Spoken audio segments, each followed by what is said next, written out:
أشهد أن لا إله إلا الله وحده لا شريك له وأشهد أن محمدا عبده ورسوله أما بعد فأعوذ بالله من الشيطان الرجيم بسم الله الرحمن الرحيم الحمد لله رب العالمين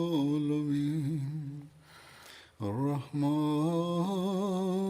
الرحيم مالك يوم الدين إياك نعبد وإياك نستعين اهدنا الصراط المستقيم صراط الذين أنعمت عليهم غير المغضوب عليهم ولا الضالين.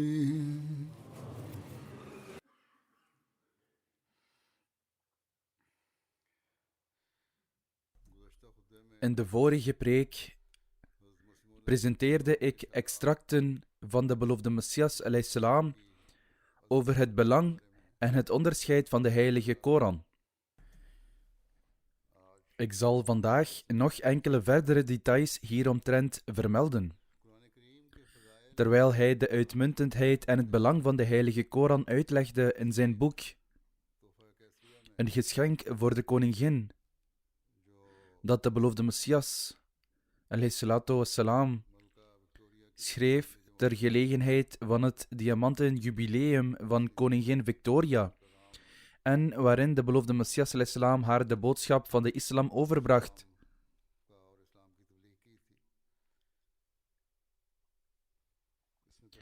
Schreef de beloofde Messias salam: de Koran is gevuld met een soortgelijke diepe wijsheid en overtreft de evangeliën in het onderwijzen van ware vroomheid.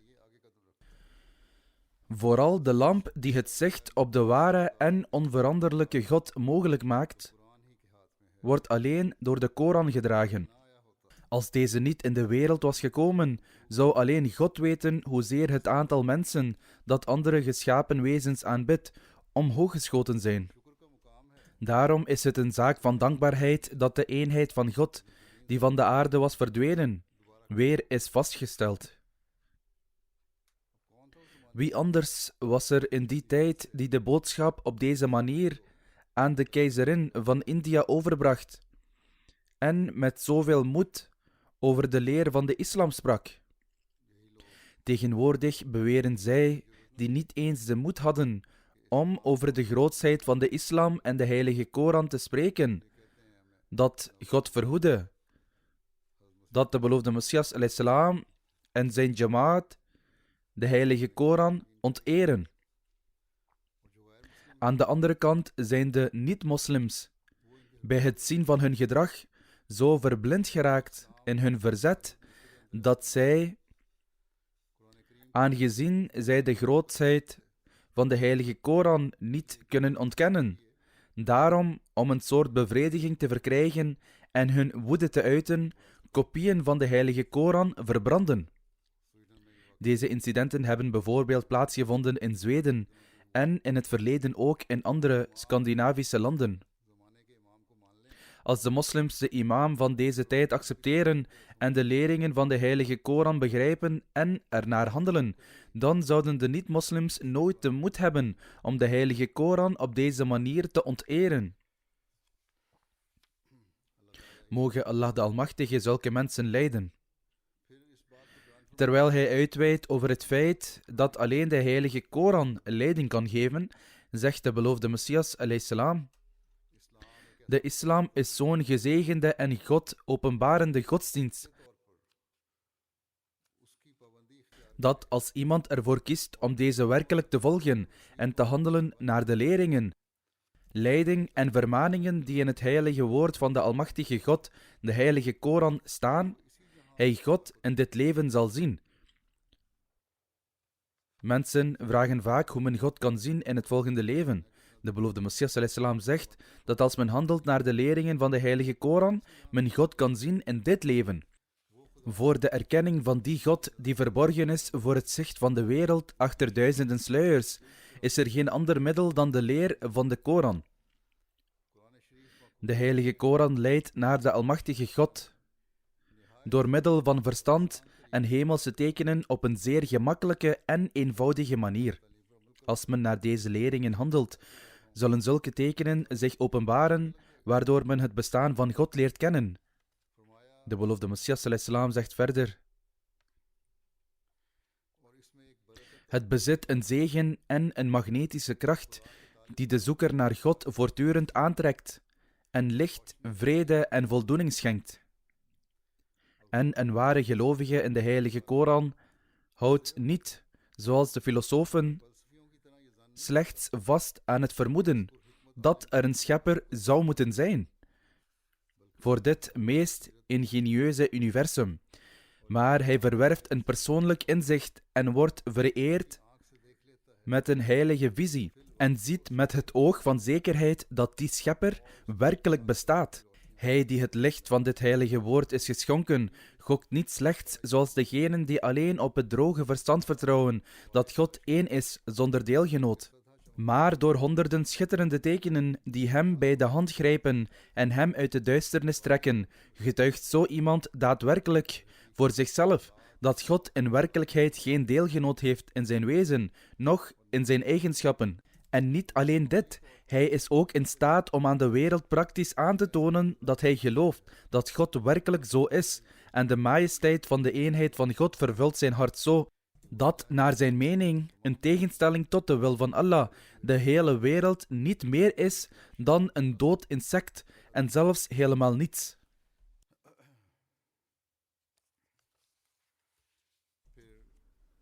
Met betrekking tot het feit dat de heilige Koran de perfecte leiding bevat, zowel intellectueel als in het gedrag van de mens, schrijft de beloofde Messias ﷺ, men moet ook onthouden dat de heilige Koran richtlijnen geeft voor de vervolmaking van kennis en praktijk. Het bevat kennis en geeft ook advies over iemands praktisch gedrag. Dienovereenkomstig in de woorden Ihdina Sirat wordt gezinspeeld op de volmaaktheid van iemands kennis. Dat wil zeggen, de heilige Koran is een volmaakt boek, waarvan de leringen een persoon naar het juiste pad leiden. Terwijl de volmaaktheid van iemands handelen wordt aangegeven in de woorden Sirat al-Ladina an'amta alayhim. Om vooruitgang te boeken in zijn daden is het gebed geleerd van degenen die met Gods zegeningen zijn begiftigd, en deze gezegende groep mensen werd genoemd in de vrijdagpreek van vorige week. Namelijk de profeten, de waarachtigen, de martelaren, de rechtvaardigen. Voorbeelden van zulke mensen zijn zelfs in deze tijd aanwezig, die de leiding hebben bereikt en aan wie Allah de Almachtige zijn genade schenkt.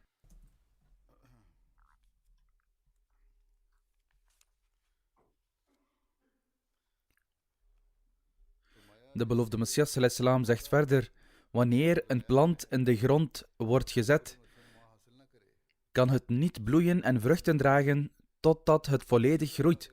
Evenzo als een leiding verstoken is van de mooiste en meest superlatieve resultaten, dan is zo'n leiding dood en bezit zij geen kracht of macht om zich te voeden en te ontwikkelen.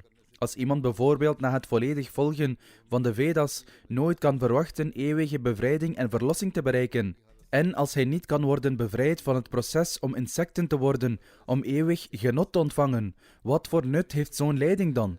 De heilige Koran daarentegen is een dergelijke leiding die, indien gevolgd, iemand in staat stelt de hoogste niveaus van voortreffelijkheid te bereiken. Zo iemand begint een ware relatie met de Almachtige God te ontwikkelen, in die mate dat zijn goede daden, verricht in overeenstemming met de leiding van de Koran, beginnen te bloeien en vruchten te dragen, in de gelijkenis van een zuivere boom, zoals beschreven door de heilige Koran.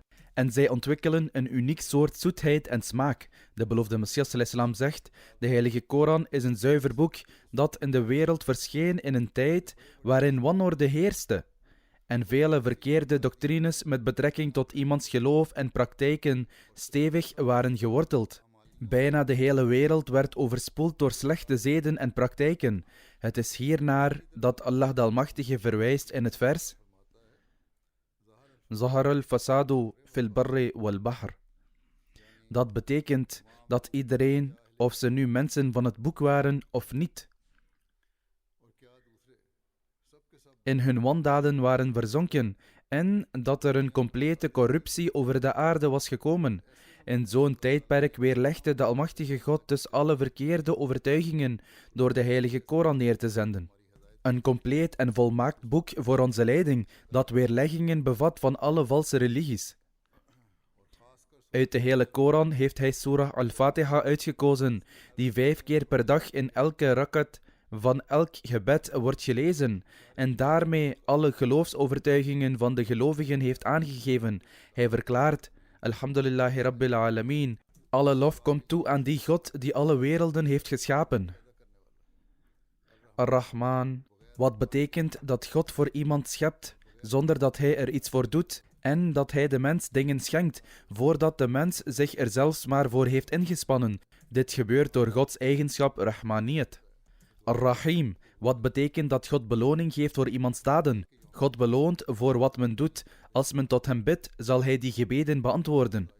Maliki Yawmiddin, God is de meester van de dag des oordeels. Er is beloning en bestraffing in dit leven en in het hiernamaals. Alle verschillende secten in de wereld zijn met deze 4 eigenschappen bedekt. Overweeg dat als men de 5 dagelijkse gebeden verricht, men een diep begrip zal ontwikkelen. Uitweidend over het idee dat de Koran ook een wonder is, zegt de beloofde Messias salam: de ware aard van een wonder is dit. Een wonder verwijst naar een buitengewoon verschijnsel waarvan de tegenpartij niet in staat is het te produceren. Hoewel het oppervlakkig gezien binnen de menselijke mogelijkheid lijkt te liggen. Net zoals het wonder van de heilige Koran dat aan alle inwoners van het land Arabië werd gepresenteerd. Dus, hoewel het oppervlakkig gezien volledig binnen de menselijke mogelijkheden leek te liggen, werd de hele bevolking van Arabië gefrustreerd in hun pogingen om het gelijke ervan voor te brengen. Daarom is, om de essentie van een wonder te begrijpen, de tekst van de heilige Koran een lichtend voorbeeld. Op het eerste gezicht lijkt het misschien een literaire compositie, net als menselijke literatuur. Echter, met betrekking tot zijn welsprekende uitdrukking, met betrekking tot zijn uitzonderlijk verrukkelijke, zuivere en bloemrijke dictie, overal nauwgezet vasthoudend aan waarheid en wijsheid, bovendien met betrekking tot zijn briljante argumenten, die zegevieren over de hele wereld van tegengestelde argumenten. En nog verder, met betrekking tot zijn dwingende profetieën. Het is zo'n weergaloos wonder dat ondanks het verstrijken van 1300 jaar geen tegenstander in staat is geweest het te betwisten tot op de dag van vandaag. Nog heeft iemand het vermogen om dat te doen. Van alle boeken ter wereld onderscheidt de heilige Koran zich door het verwoorden van wonderbaarlijke profetieën in passages die zelf wonderbaarlijk zijn, vol waarheid en wijsheid, met de hoogste graad van vlotheid en welsprekendheid. Kortom, het werkelijke en voornaamste doel van een wonder is het verschil aan te tonen tussen goed en kwaad of waar en onwaar. Een dergelijk onderscheidend verschijnsel wordt een wonder of anders gezegd een teken genoemd. Een teken is zo'n essentiële zaak dat het zonder dit teken zelfs niet mogelijk is volledig te geloven in het bestaan van de Almachtige God. Nog is het mogelijk de vruchten te plukken die met volle zekerheid kunnen worden bereikt. Het is dus duidelijk dat de fundamentele waarheid van een godsdienst verbonden is met de kennis van het bestaan van de Almachtige God. Een van de noodzakelijke en belangrijke essenties van een ware religie is dat zij de tekenen moet bezitten, die onomstotelijk en definitief het bestaan van God Almachtig bewijzen, en dat zij zo'n overweldigende kracht moet bezitten, die de hand van haar volgeling verenigt met de hand van God Almachtig. Het is voor de perfecte kennis van God niet voldoende om alleen maar naar de schepping te kijken en de noodzaak van een schepper te voelen, zonder op de hoogte te zijn van zijn werkelijke bestaan. Het is niet voldoende om alleen maar te denken dat er een schepper zou moeten zijn. Zij die in deze mate beperkt zijn, kunnen geen ware band met de Almachtige God ontwikkelen. Nog kunnen zij zichzelf zuiveren van vleeselijke hartstochten. Als men alleen maar leert dat er een God is, is dat niet genoeg om hun ziel te zuiveren, noch kan men een band met hem vormen. Als hier iets uit begrepen kan worden, is het alleen in zoverre dat deze onneembare structuur en perfectie een schepper zou moeten hebben, niet dat de schepper werkelijk bestaat. Dat wil zeggen, er zou een schepper moeten zijn van het universum en alles wat wij om ons heen zien. Men zou hier zekerheid over moeten hebben. En als men eenmaal kennis heeft van de God die wij aanbidden, kan men een ware band met hem aangaan. Vervolgens zal men aangetrokken worden tot het uitvoeren van zijn bevelen, waarna men zich zal richten op het zuiveren van zijn ziel. De beloofde Messias al-Islam verklaart: het is duidelijk dat het eenvoudigweg voelen van de noodzaak een vermoeden is dat niet dezelfde rang kan verdienen als werkelijk zien, noch het heilige effect kan produceren dat geproduceerd wordt door zelf getuige te zijn. Er is een groot verschil tussen inschatting en daadwerkelijk iets zien. Daarom kan elke godsdienst die de kennis van de mens over God afremt bij de onvolledige bestemming van slechts zou moeten zijn, niet de remedie zijn voor zijn praktische toestand. In werkelijkheid is een dergelijke godsdienst een dode godsdienst. Hoop koesteren op een zuivere transformatie erdoor is een ijdele hoop. Het is duidelijk dat rationele argumenten alleen niet het volledige bewijs voor de waarheid van een godsdienst kunnen belichamen. En dit is niet het soort zegel dat een vervalser niet kan vervalsen. Dit kan eerder worden begrepen als niets anders dan de aalmoes geschonken door de gewone fontein van het verstand. Men kan rationele argumenten aanvoeren, of men kan grote uitspraken doen op basis van hun intellect, maar dit is niet genoeg. Tenzij iemand de eigenschappen van Allah erkent en er voordeel uithaalt. De beloofde Messias al-Islam vervolgt: wie zal dan beslissen of de rationele argumenten die in een boek staan geschreven hun oorsprong vinden in de openbaring, of dat ze gestolen zijn uit een ander boek, en zelfs als ze niet gestolen zijn, hoe kunnen ze dan dienen als onweerlegbaar bewijs voor het bestaan van de verheven maker? En hoe kan een zoeker naar waarheid er volledig van overtuigd zijn dat alleen het rationele betoog definitief naar God leidt? En hoe kan hij er zeker van zijn dat het absoluut vrij is van dwaling? Dat wil zeggen dat het zulke tekenen zijn die tot God leiden, of geheel vrij zijn van dwaling. Dus als een godsdienst slechts enkele rationele of filosofische argumenten presenteert als bewijs van zijn waarheid en niet in staat is hemelse tekenen en wonderbaarlijke verschijnselen te tonen, is de aanhanger van zo'n godsdienst ofwel misleid ofwel een misleider. Hij zal in duisternis sterven. Kortom, zelfs het bestaan van de Almachtige God kan niet met zekerheid alleen door rationele argumenten worden bewezen. Laat staan dat de waarheid van een godsdienst daarmee kan worden bewezen. En zolang een godsdienst niet de verantwoordelijkheid op zich neemt om deze kwestie aan te pakken, het bestaan van God met volledige zekerheid aan te tonen, heeft die godsdienst geen enkele waarde en is degene die zich door zo'n geloof laat verleiden ongelukkig. Het merkteken van vervloeking is op het voorhoofd gebrandmerkt door elke godsdienst die de menselijke kennis niet kan opvoeren tot het niveau waarop men, bij wijze van spreken, God kan zien. Dit is het stadium dat we moeten proberen te bereiken, God herkennen door zijn tekenen en door een persoonlijke relatie met hem aan te gaan, in plaats van alleen maar te vertrouwen op het verstand. Als gevolg hiervan zal de waarheid die zich voor een persoon openbaart, de echte waarheid zijn. Door de genade van Allah de Almachtige zijn er voorbeelden binnen de Ahmadiyya Jamaat, waarbij zelfs mensen die geen religie aanhingen en atheïsten overtuigd raakten van het bestaan van God. Hen werd logische argumenten voorgelegd, maar toen hen werd verteld over de tekenen en over de voorvallen, aanvaarden zij de religie en de islam. Er zijn zelfs zulke mensen hier in het Westen. Er was bijvoorbeeld zo iemand die als atheïst in België woonde. Hij kwam oorspronkelijk uit Indonesië, maar had zich in België gevestigd. Hij beloofde trouw en vertelde mezelf dat hij het bestaan van God niet alleen aanvaarde door logische argumenten, maar ook door de voorvallen en door tekenen. Hij zei dat hij geen andere keuze had dan Ahmadiyyat, de ware islam, te aanvaarden.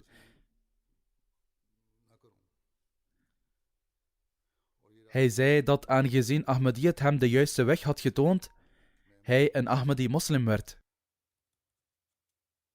De Heilige Koran verklaart dat het een leidraad is voor de rechtvaardigen. Hierover verklaart de beloofde Messias salam: het punt van wijsheid dat in deze verzen verborgen ligt, is dat de Almachtige God heeft gezegd: Alif Lam Mim. ذَلِكَ الْكِتَابُ لَا رَيْبَ فِيهِ هُدًى لِلْمُتَّقِينَ. Dat betekent dat dit het boek is dat is ontstaan uit de kennis van de Almachtige God. Aangezien zijn kennis vrij is van onwetendheid en vergetelheid, is dit boek vrij van elke twijfel en verwarring. En aangezien de kennis van God de volmaakte macht bezit om de mens volmaakt te maken, is dit boek daarom een volmaakte leiding voor de rechtvaardigen. Het verheft hen tot de rang dat de hoogste top is voor de vooruitgang van het menselijk potentieel.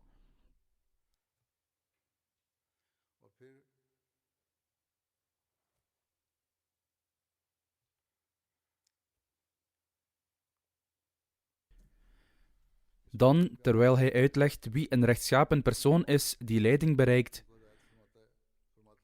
verklaart de beloofde Messias salam: God zegt in deze verzen dat de rechtvaardigen degenen zijn die in de ongeziene God geloven, het gebed houden, een deel van hun bezittingen op Gods weg besteden en in de Heilige Koran en de vroegere geschriften geloven.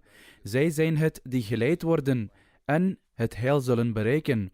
Dit is de definitie van een rechtschapen persoon, met betrekking tot de Koran, die de volmaakte religie bevat, verklaart de beloofde Messias salam. Het is een vaststaand feit dat de Heilige Koran recht heeft gedaan aan het vestigen van een meest perfecte religie, zoals Allah de Almachtige verklaart: Al-yawma akmaltu lakum dinakum, wa atmamtum alaykum ni'mati, wa raditu lakum al-islama dina.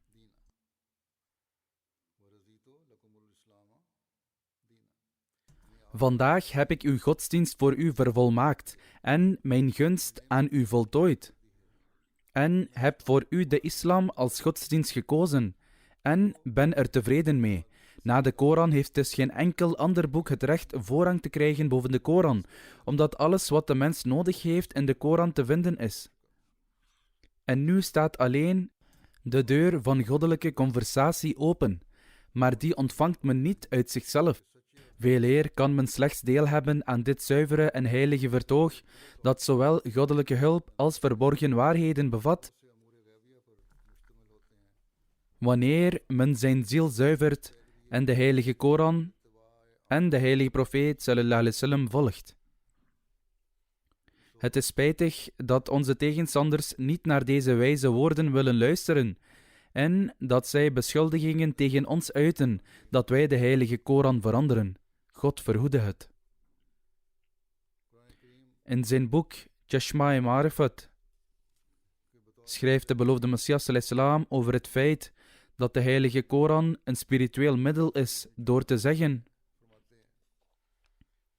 de heilige Koran is een boek dat zo vol wijsheid is dat het de overeenstemming tussen de beginselen van de geestelijke geneeskunde, dat wil zeggen de beginselen van de godsdienst, die werkelijk geestelijke geneeskunde zijn, en de lichamelijke geneeskunde naar voren heeft gebracht. En deze overeenstemming is zo fijn dat zij de deuren van honderden inzichten en waarheden opent. Alleen degene die de heilige Koran waarachtig en volmaakt kan interpreteren, die de door de heilige Koran vastgestelde beginselen overweegt in het licht van het systeem van de lichamelijke geneeskunde, kan dat. Op een keer werd mij in een visioen enkele boeken van deskundige artsen getoond. Allah de Almachtige leidde de beloofde Messias salam zelf.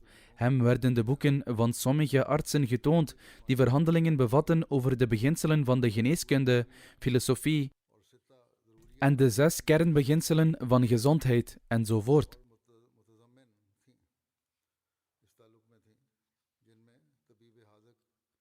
Onder deze boeken was er één van de deskundige arts, Qarshi, en mij werd aangegeven dat deze boeken een commentaar op de heilige Koran bevatten. Dit toont aan dat er een diepe relatie bestaat tussen de wetenschap van lichamen en de wetenschap van religie, en dat zij elkaar bevestigen. Toen ik de heilige Koran bekeek met in gedachten de boeken die over fysieke geneeskunde gingen, ontdekte ik dat de heilige Koran de principes van de fysieke geneeskunde op een uitstekende en welsprekende manier uiteenzet. Dat wil zeggen dat men uit de Koran hulp kan halen voor zowel lichamelijke als geestelijke kwalen. Om over de Koran te kunnen beraadslagen en kennis van God te krijgen, moet men luisteren naar de richtlijnen van de imam van de tijd en zijn literatuur lezen. Vervolgens zegt de beloofde Messias salam dat men alleen door middel van de Koran een ware band met Allah de Almachtige kan vormen. Men moet onthouden dat de mens God, die absoluut verborgen is, nooit louter door zijn eigen vermogens kan herkennen, totdat hij zelf zijn wezen door zijn tekenen openbaart. Een ware relatie met God de Verhevene kan zich nooit ontwikkelen, tenzij die relatie uitsluitend door Gods instrumentatie tot stand komt. Vleeselijke verleidingen kunnen niet uit de ziel worden verwijderd, totdat een licht van de Almachtige God het hart binnendringt. Ziet, ik presenteer een zelf waargenomen getuigenis, dat een dergelijke relatie alleen mogelijk is door het volgen van de heilige Koran. De andere geschriften zijn nu verstoken van de levensgeest. Er is nu slechts één boek onder de hemel dat het gelaat van die ware geliefde onthult. Dat is de heilige Koran. Door te handelen naar de richtlijnen van de heilige Koran kan men als het ware het gelaat van de Almachtige God zien. Dit is iets waarover wij als Ahmadis moeten nadenken. Wie van ons kan zeggen dat hij de geboden van de heilige Koran volgt en de betekenis ervan overdenkt? Daarvoor moeten we ons uiterste best doen. Mogen Allah de Almachtige ons daartoe in staat stellen. Dan verklaart de beloofde Messias salam: het is mijn persoonlijke waarneming en ervaring, evenals de getuigenis van de waarachtigen die ons zijn voorgegaan, dat elke stap die met oprechtheid en waarachtigheid wordt gezet in overeenstemming met de heilige Koran en de heilige profeet sallallahu alaihi wasallam, een zodanige voortreffelijkheid bezit, dat daardoor de liefde van de ene ware God geleidelijk in het hart wordt verankerd. De geestelijke kracht van het goddelijke gesprek verlicht de menselijke ziel, waardoor iemands ogen worden geopend en hij uiteindelijk getuige is van de wonderen van de komende wereld. Vanaf die dag weet hij dus met zekerheid van het verstand dat God bestaat. Vervolgens evolueert hun zekerheid tot zij van kennis door zekerheid van het verstand naar kennis door zekerheid van het zicht gaan, en vervolgens van kennis door zekerheid van het zicht naar kennis door zekerheid van ervaring. Degene die in de heilige Koran en de heilige profeet sallallahu alaihi wasallam gelooft, bereikt aanvankelijk geen zuivering van zijn ziel en vervalt in verschillende soorten zonden. Dan komt de barmhartigheid van God hen te hulp en wordt hun geloof op wonderbaarlijke wijze versterkt, zoals de heilige Koran zegt: Lahumul bushra fil hayat ad-dunya. Dit betekent dat aan de gelovigen door Allah verheugende tijdingen worden gegeven. En zoals iemands geloof geleidelijk sterker wordt door deze blijde tijdingen, tegelijkertijd onthouden zij zich geleidelijk van zonde en gaan zij over tot goede daden.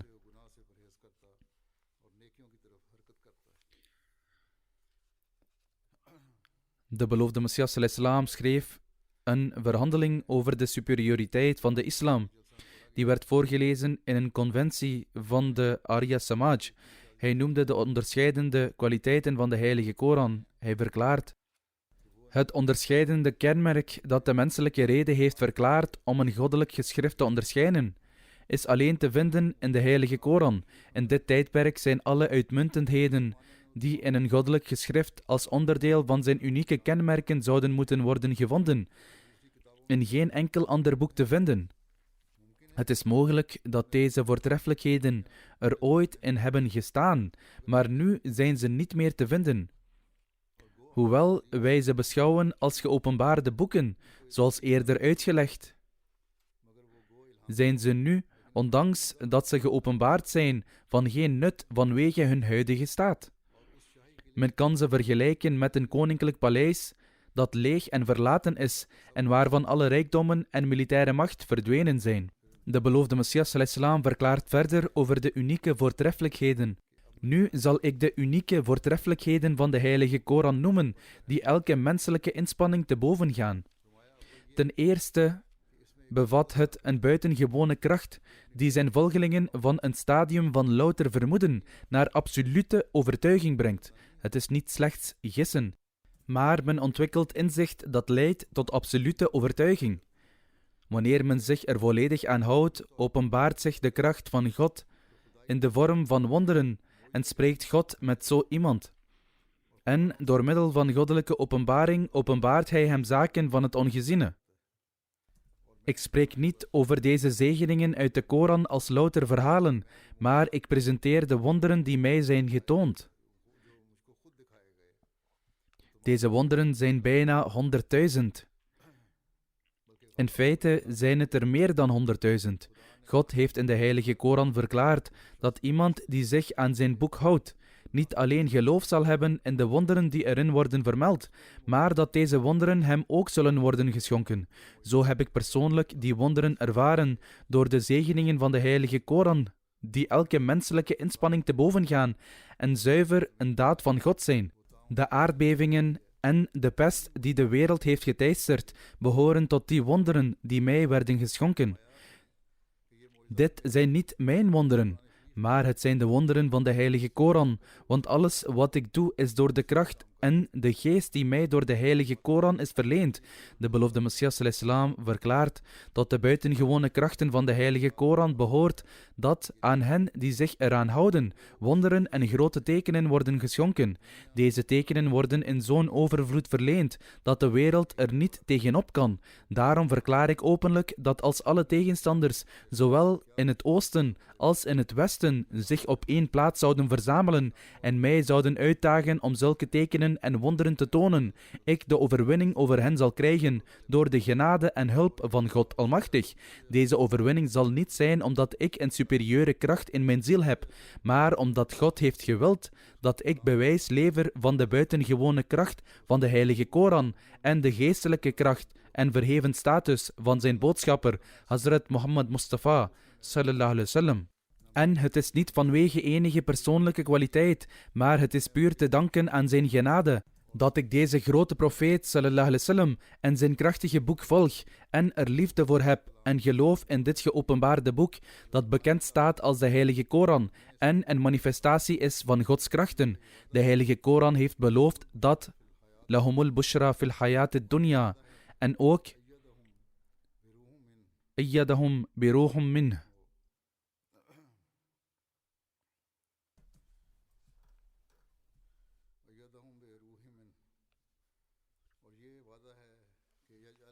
En ook yaj'al lakum furqana. In overeenstemming met deze beloften heeft God mij dit alles geschonken. De vertaling van deze verzen is als volgt. Aan hen die in de heilige Koran geloven, zullen dromen en openbaringen met blijde tijdingen worden geschonken, en zij zullen deze overvloedig ontvangen. Anders zou in het zeldzame geval ook iedere persoon een ware droom kunnen zien. Maar een enkele druppel is niets tegenover een oceaan. Een enkele munt is niets tegenover een schatkist. Vervolgens stelt God dat een volmaakte volgeling geholpen zal worden door de Heilige Geest. Met andere woorden, hun kennis en inzicht zullen worden verlicht door een licht uit het onzichtbare. Hun geestelijke visioenen zullen onberispelijk helder worden. Hun woorden en daden zullen worden doordrenkt met kracht en hun geloof zal worden versterkt. Verder staat er dat God een duidelijk onderscheid zal maken tussen hen en anderen. Dat wil zeggen, in vergelijking met de diepgaande kennis die hun zal worden verleend. En in het aangezicht van de wonderen en mirakels die hun zullen worden geschonken, zullen andere naties inferieur zijn. De beloofde Messias ﷺ stelt verder Daarom kunnen we constateren dat deze belofte van de Almachtige God sinds mensenheugenis altijd is vervuld en in deze tijd zijn we er getuigen van. Moslims zouden dit moeten begrijpen en we zouden ook werkelijk moeten beseffen dat Allah de Almachtige, de beloofde Messias salam, in dit tijdperk met vele tekenen heeft gezonden. De manifestatie van deze tekenen gaat zelfs vandaag nog door. Zij die werkelijk het woord van Allah de Almachtige volgen, zullen de resultaten op een of andere manier van Allah de Almachtige zelf ervaren. De beloofde Messias salam vervolgt: zo heb ik de buitengewone kracht van de heilige Koran toegelicht, waarvan de kracht invloed heeft op degenen die hem volgen. De Koran is echter ook vol van andere wonderen. Hij voorspelde de vooruitgang, grootsheid en overwinning van de islam in een tijd dat de heilige profeet sallam alleen door de wildernis van Mekka zwierf. Hij werd slechts vergezeld door een handvol arme, zwakke moslims. Bovendien, toen de Romeinse keizer door de Perzen werd verslagen en Chosroes een groot deel van zijn koninkrijk in handen kreeg, zelfs toen deed de heilige Koran een profetie dat binnen een periode van 9 jaar de Romeinse keizer de Perzen zou overwinnen. Dit is precies wat er gebeurde. Een soortgelijke verheven wonder is dat van het splijten van de maan, dat duidelijk de goddelijke macht manifesteerde. Het is vermeld in de heilige Koran dat de maan in tweeën splitste met het gebaar van de vinger van de heilige profeet sallam, en de ongelovigen waren getuigen van dit wonder. Al deze details zijn te vinden in het boek van de beloofde Messias sallam, Cheshma Marifat, waaruit ik enkele uittreksels heb gepresenteerd. In hetzelfde boek, Cheshma Marifat, legt de beloofde Messias sallam uit dat de verhalen die in de heilige Koran worden genoemd in feite profetieën zijn. Hij verklaart: alle verhalen die in de heilige Koran worden genoemd zijn niet zomaar verhalen, maar profetieën die in de vorm van verhalen zijn geschreven. De Torah bevat inderdaad alleen verhalen, maar de heilige Koran heeft elk verhaal als een profetie beschouwd ter ondersteuning van de heilige profeet sallam en de islam. Zelfs deze profetieën, geschreven in de vorm van verhalen, zijn ondubbelzinnig vervuld. De heilige Koran is dus een oceaan van kennis en geheimen en een zee van profetieën. Het is onmogelijk voor iemand om zonder de heilige Koran tot zekerheid over God Almachtig te komen. Deze eigenschap is alleen uniek voor de heilige Koran, die zijn ware volgeling in staat stelt de sluier die tussen God en de mensheid bestaat weg te nemen. Volgelingen van andere godsdiensten lonken naar een fictieve God, terwijl de heilige Koran het gezicht van de ware geliefde onthult en de harten van de mensen vult met het licht van zekerheid. Op grond van de heilige Koran wordt God, die voor het hele universum verborgen is, openbaar. De voorwaarde is dat men zich werkelijk houdt aan de leer van de heilige Koran. Vervolgens stelt de beloofde Messias sallam dat de heilige Koran uit 2 aspecten bestaat. Het eerste zijn verhalen en het andere zijn geboden. Hij verklaart: de heilige Koran bestaat uit 2 aspecten. Sommige dingen worden gepresenteerd in de vorm van verhalen, terwijl andere worden gepresenteerd in de vorm van geboden en leiding. Zij die niet in staat zijn een onderscheid te maken tussen verhalen en leiding, krijgen het zwaar te voortduren en worden voorstanders van het vinden van tegenstrijdigheden in de heilige Koran en verliezen hem daarom in zijn praktische vorm. Want zoals de Almachtige God over de heilige Koran zegt: وَلَوْ كَانَ مِنْ عِنْدِ غَيْرِ اللَّهِ لَوَجَدُوا فِيهِ اخْتِلَافًا كَثِيرًا.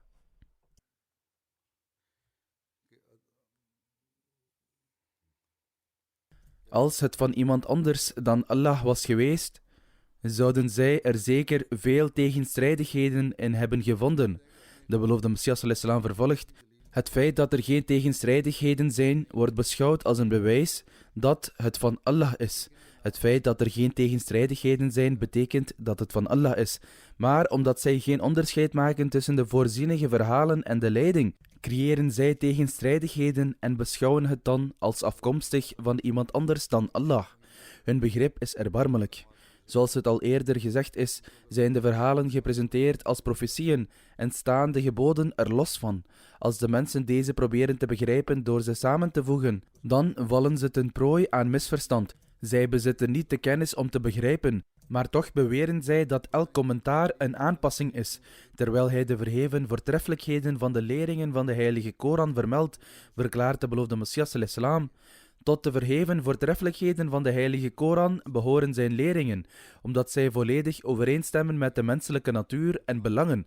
Bijvoorbeeld, de Torah leert een tand voor een tand en een oog voor een oog. De evangeliën zeggen dat er geen vergelding mag zijn voor schade. In feite, als iemand je rechterwang slaat, keer dan de andere wang toe.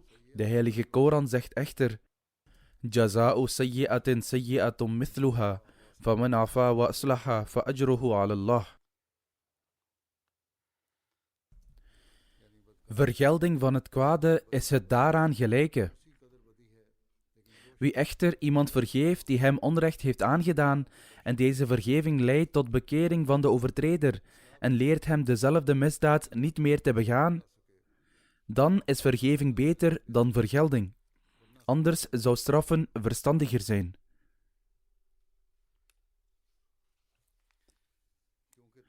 Dit komt omdat de mensen verschillende karakters hebben. Er zijn mensen die na vergeving nooit meer dezelfde misdaad begaan en zich ervan onthouden. Maar er zijn ook mensen die dezelfde misdaad begaan, zelfs nadat ze uit de gevangenis zijn bevrijd. Daarom, omdat mensen verschillende karakters hebben, is de beste leer die, welke door de heilige Koran wordt gegeven. De leringen van de Torah en de evangeliën zijn helemaal niet volledig. In feite hebben die leringen slechts betrekking op één tak van de menselijke boom, en beide leringen kunnen worden vergeleken met een wet die specifiek is voor een bepaalde groep mensen of specifiek voor een bepaalde plaats. De heilige Koran houdt echter rekening met alle verschillende naturen van de mens. Ik heb dit voorbeeld ook genoemd in de vorige vrijdagpreek, maar dat was in een andere context. Hier wordt dit voorbeeld gepresenteerd in het licht van de kwaliteiten van de heilige Koran. Vervolgens zegt de beloofde Messias alayhi salam: dit is een gebod van de evangelie. Hij presenteert een tweede voorbeeld. Dit is niet het enige voorbeeld, maar hij geeft ook andere voorbeelden. De beloofde Messias alayhi salam verklaart: een gebod van het evangelie is dat men geen wellustige blik op vrouwen mag werpen. De heilige Koran zegt echter categorisch om niet naar vrouwen te kijken, ongeacht met een wellustige blik of zonder een wellustige blik. Omdat dit het middel kan worden om te struikelen. Zij zeggen dat wij met zuivere bedoelingen naar hen keken. De heilige Koran zegt echter dat men niet naar vrouwen mag kijken, zelfs niet met zuivere bedoelingen, omdat dit een middel kan worden om te struikelen. Als de noodzaak zich voordoet om met hen om te gaan, kan men in feite zijn ogen iets optrekken, in plaats van hen met open ogen aan te kijken.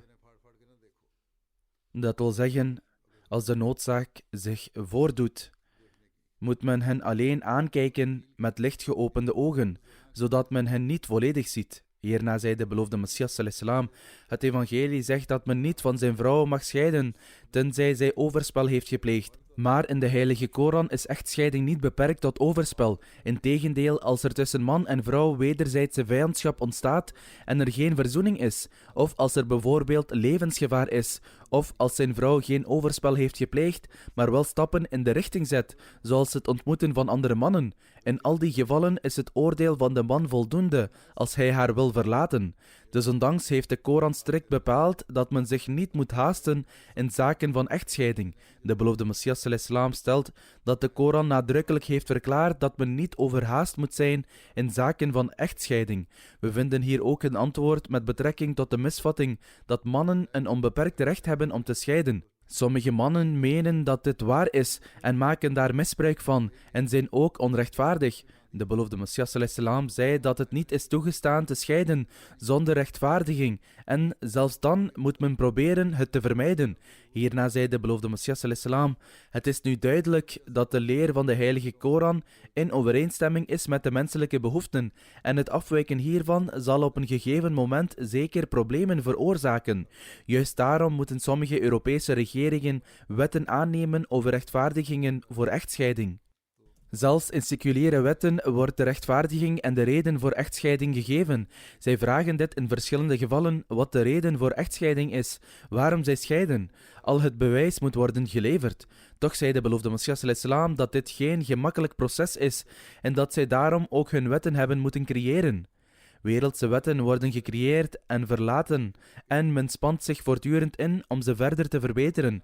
Desondanks blijven er verschillende gebreken bestaan.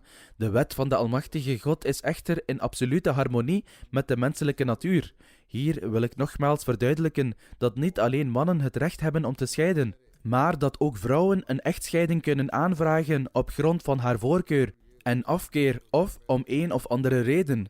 Bovendien, als bewezen wordt dat de man onrechtvaardig heeft gehandeld en in gebreke is gebleven, zullen zij ook de bruidsschat moeten betalen en het is een misvatting anders te denken.